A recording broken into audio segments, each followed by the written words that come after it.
Singhu border पर और तमाम बॉर्डर्स पर किसान अपनी रणनीति बना रहे हैं। 4 तारीख को बड़ी बैठक है और संसद के बाहर विपक्षी सांसदों का प्रदर्शन शुरू भी हो चुका है और सरकार कोरोना पर चर्चा भी चाहती है।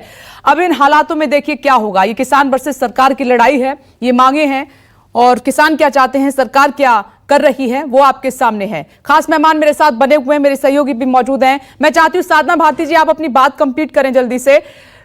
अगर कल को किसान अपना आंदोलन खत्म भी कर रहे हैं तो कांग्रेस नहीं चाहेगी, विपक्षी पार्टियां नहीं चाहेंगी, क्योंकि यही सबसे बड़ा हथियार है सरकार को घेरने के लिए आपके पास। इसके बाद कुछ बचेगा नहीं। नहीं, देखिए आज की डेट में सरकार को घेरने के लिए तो हमारे पास इनकी खामियां उपलब्धियों के आगे पहाड़ की तरह खड़ी हुई हैं।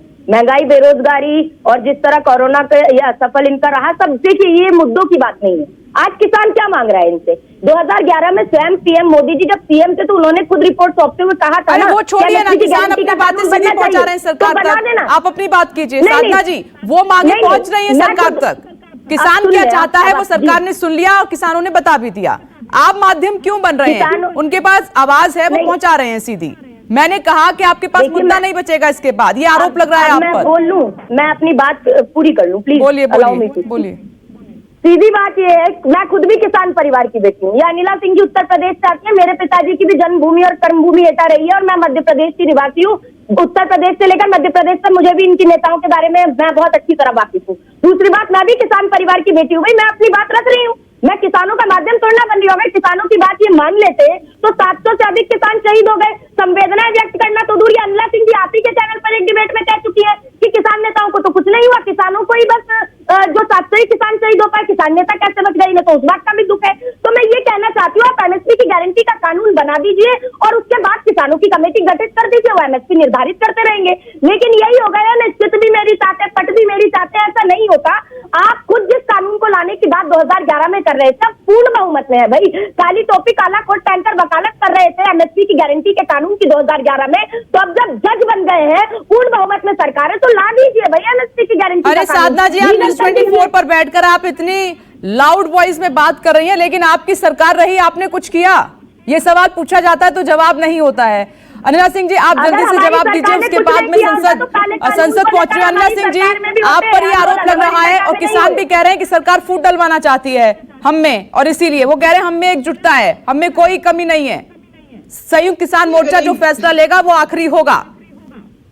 तो बहुत अच्छी बात है ना, अभी तक क्यों नहीं तय कर लिया गया? बहुत अच्छी बात है। ये सारे के सारे नेता हैं और सभी जो है ये सोचते हैं कि हमसे बेहतर कोई नहीं है, तो कोई फूट नहीं डलवाना चाहते। सरकार ने एक सीधी सी बात कही है कि 5 लोगों के आप नाम दे दीजिए। राकेश टिकैत कह रहे हैं वो नाम तब तक नहीं जाएंगे सामने जब तक एमएसपी पर आप कुछ नहीं गारंटी दे देते।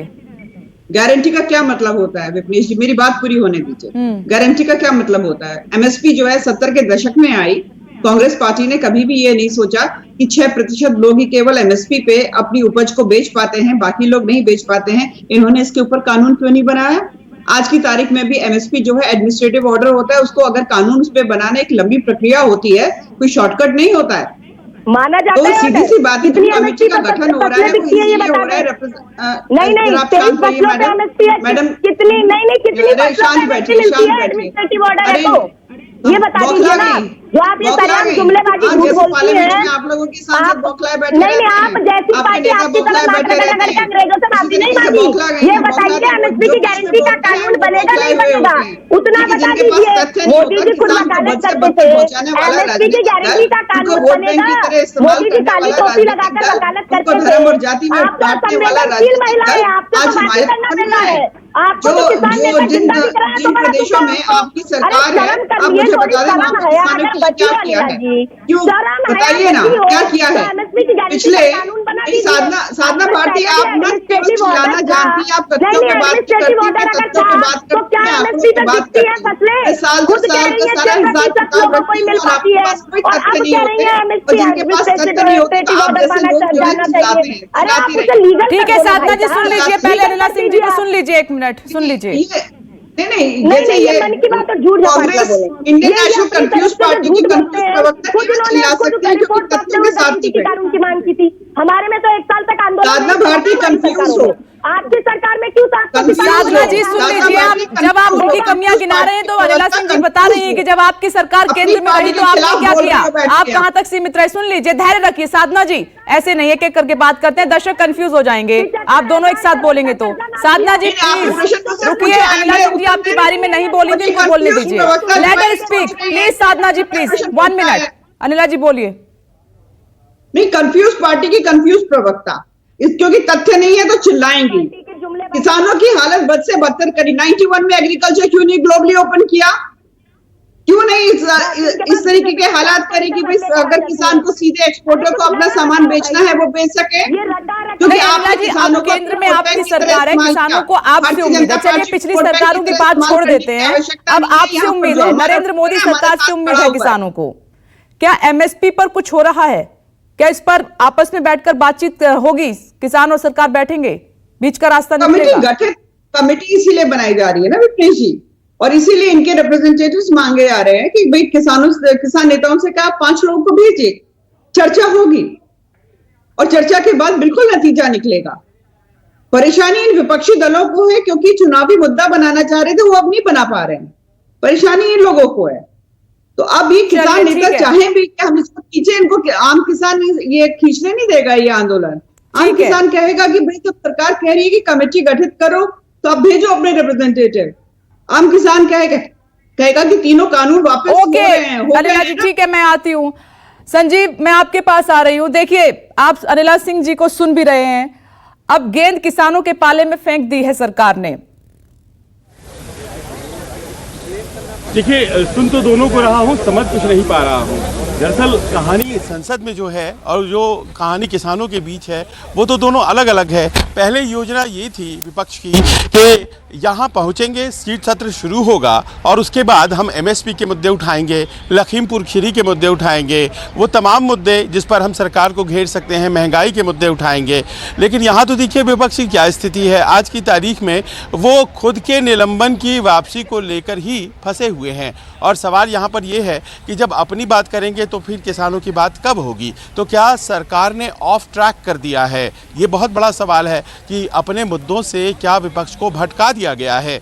ये कोई ऐसी सोची समझी रणनीति है जो कि सरकार ने चली है, जो विपक्ष उसमें लपेटे में आ गई। रही बात सरकार की, तो सरकार आप जानती हैं कि इस सत्र के बाद संभव है कि चुनावों की घोषणा हो जाए, बजट सत्र भी आने वाला है और ऐसे में जबकि चुनाव हैं सामने तो मुद्दों को ख़त्म करना है। तो मुद्दों को ख़त्म करने की कोशिश में आंशिक रूप से सड़क पर जो किसान आंदोलनरत थे उसमें से कहीं ना कहीं एक हल्की सी दरार तो दिखाई पड़ने लगी है। तो अपने दोनों मुद्दों पर सरकार बहुत ज़बरदस्त तरीके से सफल होती नज़र आ रही है, जो पिछले सत्र में नहीं दिख रहा था। इस बार ऐसा लग रहा है कि ज़रा 20 पड़ रहे हैं। अब ऐसे में विपक्ष के लिए सोचना बहुत ज़रूरी है कि एक तरफ वो किसान वाला मुद्दा भी जा रहा है, दूसरी तरफ यहाँ खुद के लिए प्रयास कर रहे हैं, लोगों के लिए कहाँ लड़ पा रहे हैं। तो ऐसे में विपक्ष को तय करना पड़ेगा कि सरकार को घेरने के लिए कौन सी स्थिति उभारी जाए। इस बीच आपको एक आखिरी जानकारी देते चलूं कि 2 बजे दिन में जो बातचीत है ओमिक्रॉन यानी कि जो कोरोना वेरिएंट है उस पर होनी है और कांग्रेस ने कहा है कि वो इस चर्चा में भाग लेगी। जी, बड़ी जानकारी आप दे रहे हैं। आपने सही कहा कि इस बार बिखरा हुआ और भटका हुआ विपक्ष नजर आ रहा है। प्रभाकर मिश्रा, संयुक्त किसान मोर्चा पर यह बड़ा आरोप है कि वो प्रेशर बना रहे हैं बाकी जो छोटे छोटे जत्थे हैं कि आप हमारी बात मानिए, लेकिन जत्थे कुछ और चाहते हैं। वो चाहते हैं शायद कि आंदोलन अब खत्म हो जाए, इतनी बड़ी मांग मान ली गई है।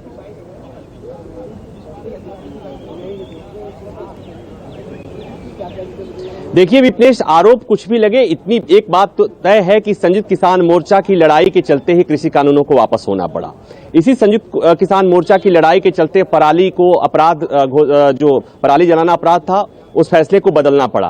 और इस प्रधानमंत्री की घोषणा के बाद, कानून वापसी की घोषणा के बाद, संसद से कानून वापस लेने के बाद भी जब संयुक्त किसान मोर्चा अड़ा रहा और ये कि एमएसपी पर भी बात हो, तो कल जब देर शाम सरकार की तरफ से निमंत्रण आता है कि 5 नाम आप दीजिए, तो ये आंदोलन ही दबाव बनाने का आंदोलन है। और लोकतंत्र में एक पॉलिटिकल पार्टियां होती हैं जो सरकार बनाने के लिए चुनाव लड़ती हैं और एक होता है दबाव समूह जो पॉलिसीज को चेंज कराने के लिए दबाव बनाता है, और किसान संगठन जो होते हैं वो दबाव समूह के तौर पे काम करते हैं। तो ये आरोप नहीं है, ये सच्चाई है कि अपने हकों के लिए, अपने हित में कानून बनाने के लिए, अपने खिलाफ कानून को रद्द कराने के लिए किसान बैठे हैं साल भर से, और एक बड़ी मांग उनकी पूरी हो गई है, दूसरी मांग के लिए दबाव बना रहे हैं। और ये बात और है, इस बात को समझने की जरूरत है कि 40, 32, 40 और 50 जत्थेबंदियां नहीं हैं, सैकड़ों जत्थेबंदियां हैं, और ये सैकड़ों जत्थेबंदियां पूरे 365 दिन से अधिक समय से एक साथ लड़ रही हैं, और एक साथ लड़ने का ही नतीजा है कि ये परिणाम निकला है।